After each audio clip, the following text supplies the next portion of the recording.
magandang gabi. Kasi gabi na. Actually, 1 AM na tayo ay magkakape. Hindi ako makatulog kasi nga pa-flex dyan ang kung ano na mamahalin. Diba? Tayo ay nasa, okay naman siya, masarap. Cancellation or return the money back to Philippines one of them. Walang mga ganong feature. I cannot help myself on tare, diba? Para i-explain at i-break down sa inyo itong si Cash Express, diba? Kailangan natin sagutin yung mga mali-maling impormasyon na binibigay ng iba dyan, yung mga misleader. Talaga naman, ang daming hanash pero hindi naman talaga nakakaunawa ng terms and conditions ni Cash Express. O talaga himay-himayin natin at balikan natin ang Cash Express at bago ang lahat, mga memorya, talaga na magkakape muna tayo ng bongga-bongga. So, itong nabili ko na coffee maker, mura lang ito. Nasa ano lang naman, siguro nasa 1,000 plus. At yung murayta lang tayo, diba? Hindi tayo yung parang pa-flex dyan ng kung anak-anak na mamahalin. Diba? Tayo ay nasa pangmasa lang yung presyo. Antaros. Pero, nagagamit ko siya. Parang matagal ko nang nagagamit to 3 months na or magsi 6 months na yata. Itong si Hanabishi. Ayun. Kung gusto nyo chorvahin nito, yung coffee maker na Itachi wire, kasi ito yung ginagamit ko. Kapag, syempre, bibili ako ng kape sa Starbucks, instead na mag-Starbucks ako araw-araw, tita, magastos. Kasi may nagsuggest din dito sa channel na ito, may nag-comment sa isa sa mga video ko. Sabi ko, ako bumibili na lang ako ng kape sa Starbucks. Sabi niya ganon, yung isang ganon, yung pack na ganon na i-grind mo, ipapagrind mo sa kanila. So, ginawa ko yun. Sobrang katulong kasi nakasave din naman ako, tita, hindi ba? So, ang ginagawa ko, bumibili na lang ako ng beans, yung isang pack na ganon, tapos ipapagrind ko doon sa counter. So, ginagrind naman nila din. Ito, ginagamit ko dito sa aking Hanabishi coffee maker na bonggang-bongga. At sobrang ambilis, di ba? Tapos hindi na kailangan na malalang boiling kinambol. Pero anyways ngayon, ang gamit ko ngayon kasi 3-in-1. Ubus na kasi yung aking kape. Nakakalaw ka. So, 3-in-1 mo na yung ginamit ko. Kasi pwede naman diba? Wag kayo. Ano ba? Para-paraan lang para makapagkape lang. Tignan niyo mami, ganyan yung itsura niya. 3-in-1 yung nilagay ko yung great taste. O, diba? Hanabishi, yung tarush. So, magsi 6 months ko na siyang gamit at bonggang-bongga. So, pwede na i-KO. So, eto na nga. Nahamon na natin ang ating karte. Nakakaloka. Ang 3-in-1 na ito. Green 9. Charot. Anyways, walang pakialaman. Walang basagan ng trip detach warrior. O talaga. So, mabalik tayo sa usapan. Siyempre, magkakape muna tayo. Okay naman siya. Masarap.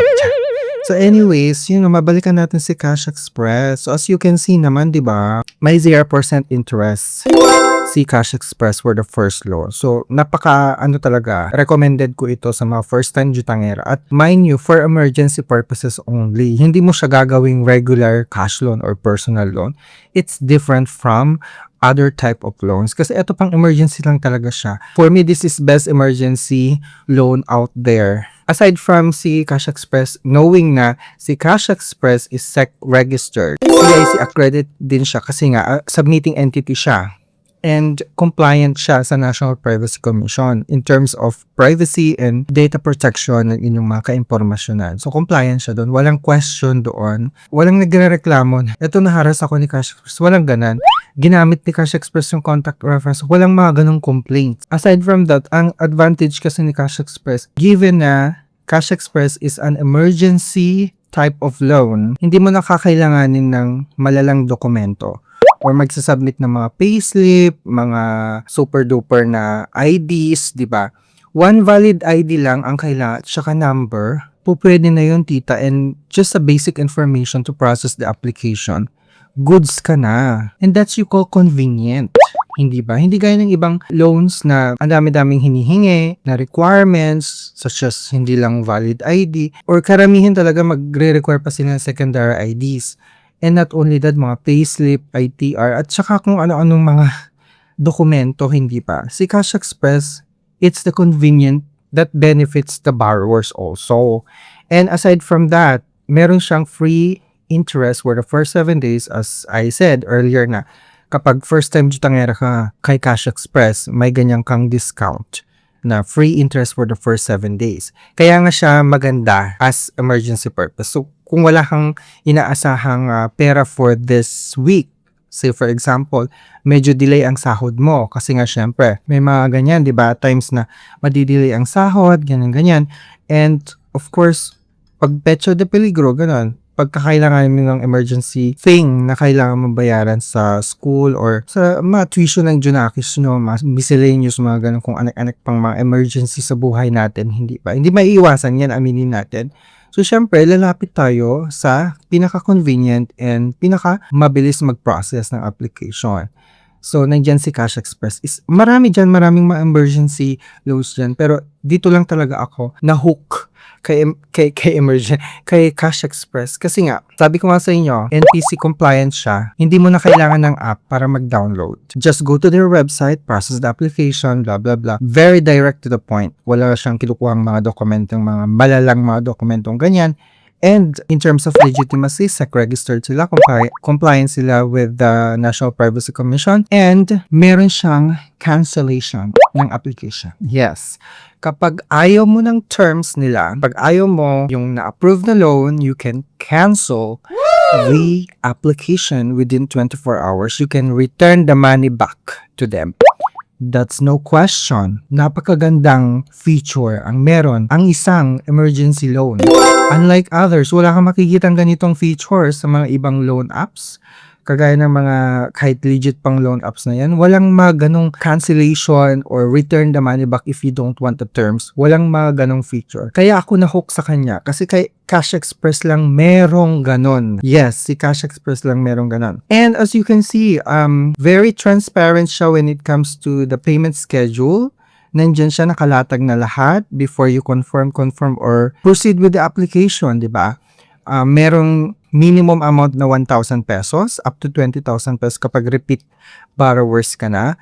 Pero kapag kakailanganin mo lang talaga siguro 2,000, 1,000 for emergency purpose nga talaga, di ba? You may want to consider 1,000 pesos, like for example, sa akin, 7 days ang frequency, pwede ring 14 days. Pero if you want to take advantage, again, the free interest for the first 7 days, you take that 7 days frequency.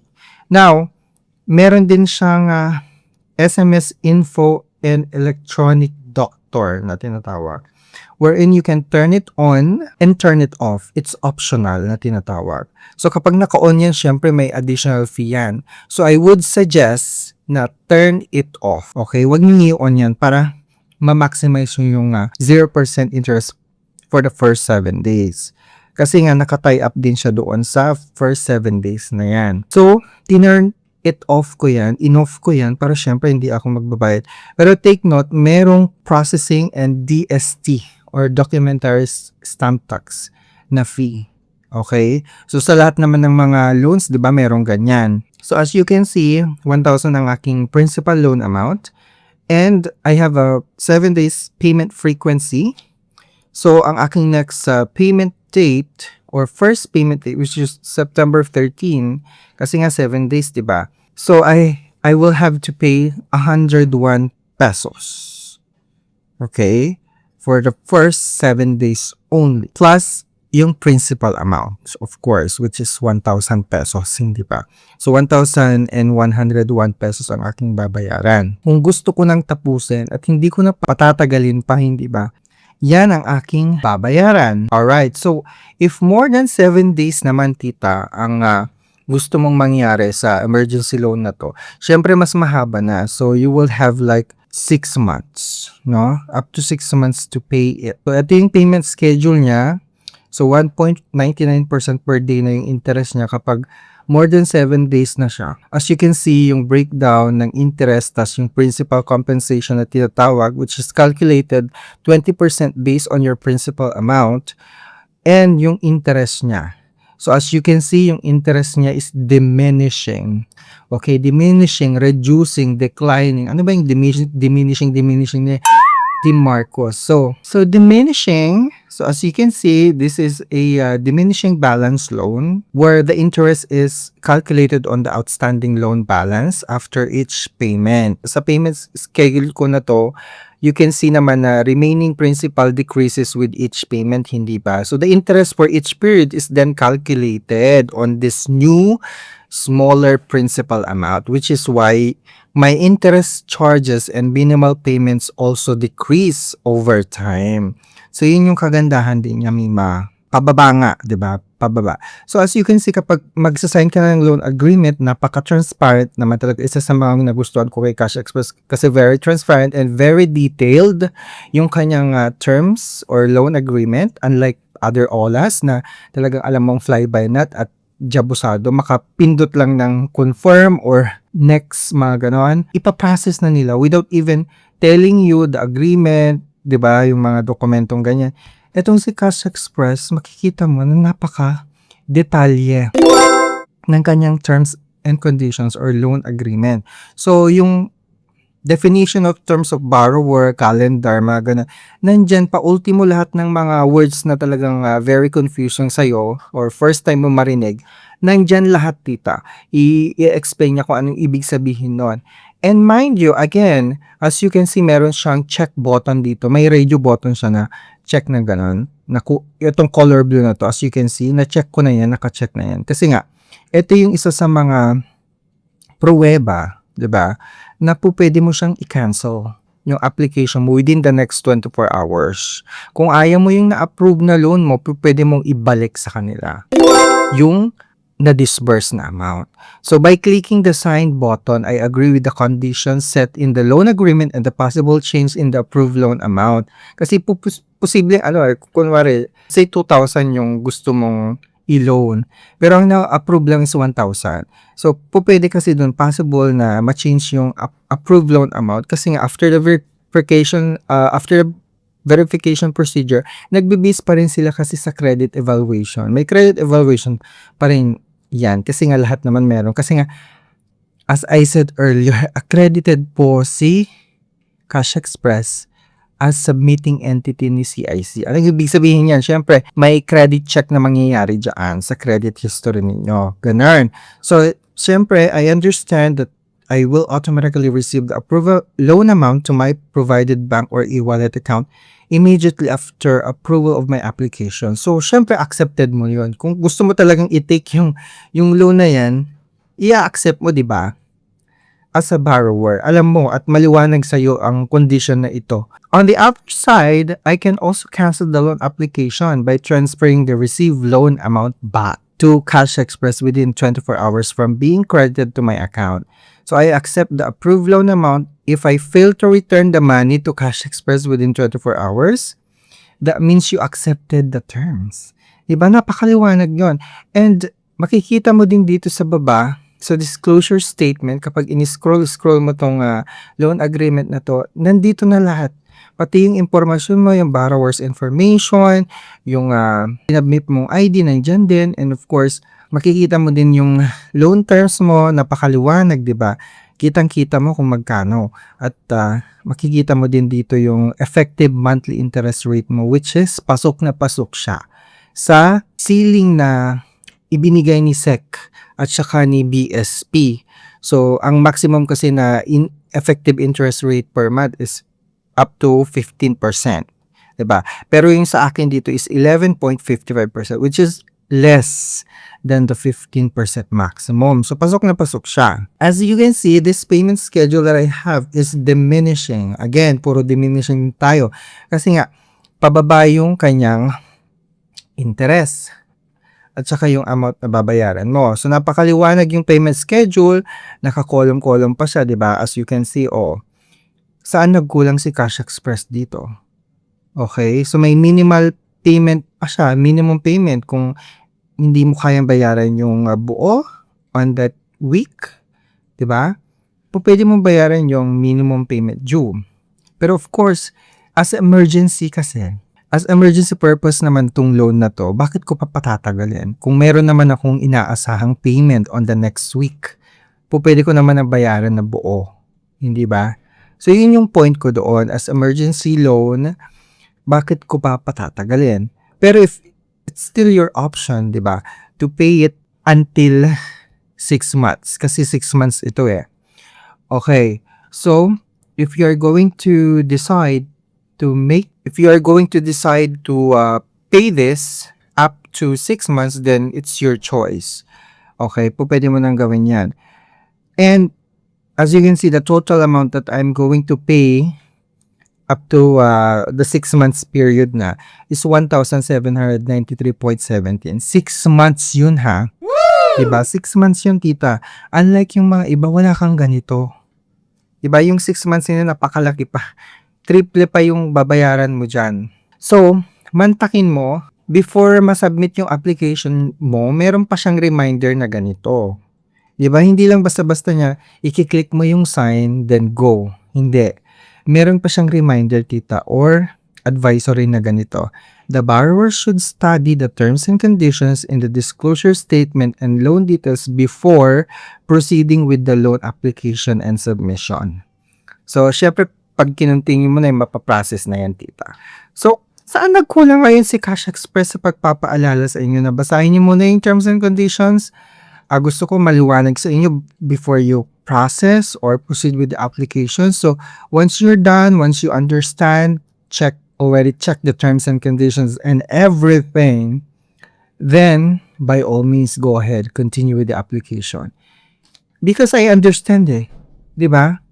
So, ganun siya. Saan nang gagaling yung hanash ng iba dyan? Ngayon, sabihin nyo sa akin, mga mima, yung ano dyan, yung pakalat ng misleading dyan, may paeg sa Excel ka pang nalalaman, tita. Nandito na nga, napakaluwanag.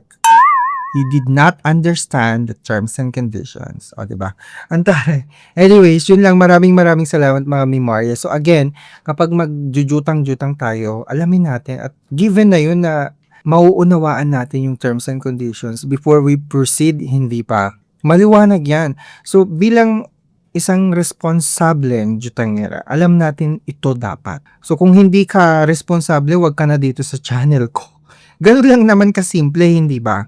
So, I'm so proud and glad na marami na tayong mga subscribers or borrowers na talagang responsable when it comes to pagjutang-jutang. At ito naman talaga yung pinaka-mantra natin since the beginning, hindi ba, is to promote awareness and of course, to promote awareness kung ano yung mga dapat yung applyan at hindi dapat applyan at mga iiwasan nating mga OLA. Kasi hindi naman lahat ng OLA masasama at jabusado, hindi ba?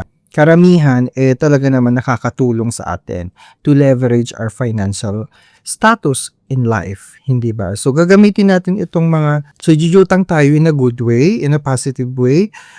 Let's convert it into a good utang, not a bad utang, hindi ba? Lagi kong sinasabi sa inyo yan, use it as a good utang, hindi bad utang. So yun lang, maraming salamat. Don't forget to subscribe and of course, follow me on other social medias, Facebook and TikTok, Team Marcos, and I'll see you next time. Mga Mimarya. And thank you. Bili na kayo ng coffee maker.